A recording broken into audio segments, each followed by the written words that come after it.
Good afternoon. My name is Gladys Van Otteren. I'm the Regent of the Henry Morrison Flagler Chapter of the Daughters of the American Revolution. We are so pleased to present today our wedding dresses from the mid-1800s until today. We have a wonderful speaker named Leigh Anne Brown who has collected these items for many, many years, and they're amazing. The DAR is a wonderful women's organization dedicating to promoting patriotism, education, and support to our veterans dead and living today. We are here for today, tomorrow, and the future.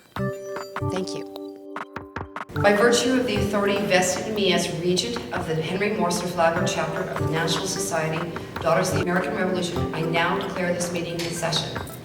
To perpetuate the memory and the spirit of the men and women who achieved American independence, to promote the development of an enlightened public opinion, and to foster patriotic citizenship, these are the objects of our society, the Daughters of the American Revolution. Wedding gowns, maybe a little bit, believe it or not. What we're actually about to walk through is the last 150 years of American history seen through a bride's eye on her wedding day. Because I want you to sit back and I want you to think about your life, the life you live today. The opportunities that you have, the financial advantages or disadvantages, however they may be. I want you to think about your mother and the opportunities that she had in her day.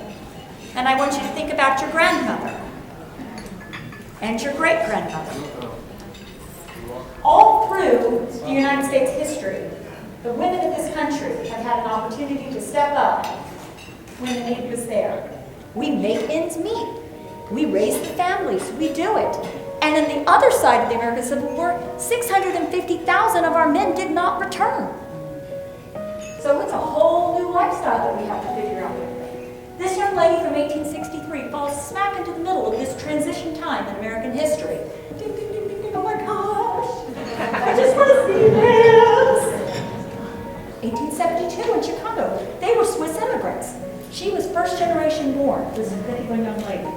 And so I said, and that's exactly what we see here. It is all the detail of what you expect the middle class in America to be married in the mid-1870s.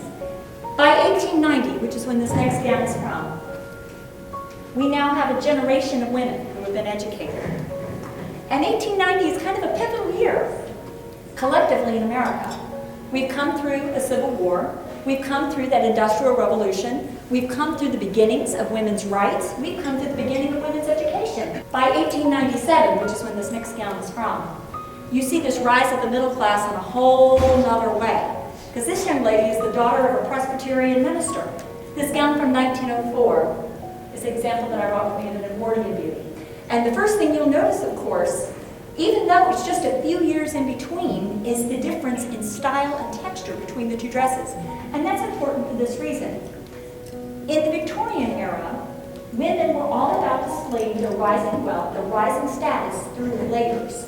So Victorian gowns are heavy materials, lots of it, and just layer upon layer upon layer upon layer of clothing. The Edwardians, in reverse of that, were all about how fine the quality of the materials would be.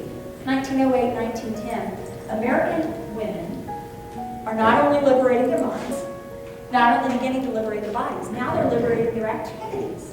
Because American women are no longer constrained to sitting and doing their beautiful embroidery. As we come into the 19-teens, this becomes very apparent because the suffragette lives. Women of all classes, women of all ages are on the move, they're on the march. This gown from 1915 is the high example of what you're expecting to see with the suffragette. I love everything about the flapper. This particular gown from 1923 is my example that I brought with me today of what women in the 1920s are actually wearing. You'll notice, of course, the very square front. That is because not only did we not go back to the corset during the 1920s, women went so far as to bind their breast. This gown came from an Italian immigrant grandmother. This gown from 1934, from 1931, are the examples of what you see during my Depression years. This first one, you'll notice, of course, the color. Because during the Depression, of course, immediately we return to any sort of economic stranglehold on ourselves. We go back to what's Sunday best in our closet. This gown from 31 came to me from my very good friend, Kay Yarbrough. who is the state second vice regent. Kay sent this to me in a box and said, found this in an antique shop. It had the original dressmaker packet attached to it. And she says, I don't know if you can do anything with this, but here. This young lady is a young lady who was not affected by economic circumstance during the Great Depression. She was a Chicago socialite, and when she got engaged, she went to her dressmaker and said, I do not want to look like any of my friends. And we get to 1942 to 1946, and it goes off the chart. There's like over 500,000 US marriages in those 4 years. This, my friends, is an example of what an American designer can produce in 1949. This is an Emma Dome designer original gown. The gowns of the 1950s can best be characterized as living wedding cakes. Layer on layer on layer of stuff and or fluff and or crinoline.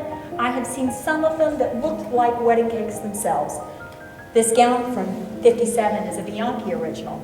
Also came to me from another Florida daughter.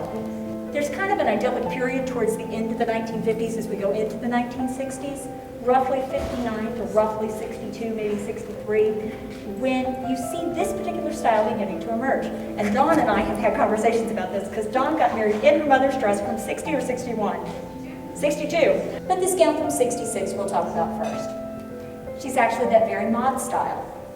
Very slim, sleek, under bust. She's gorgeous in all of her detail.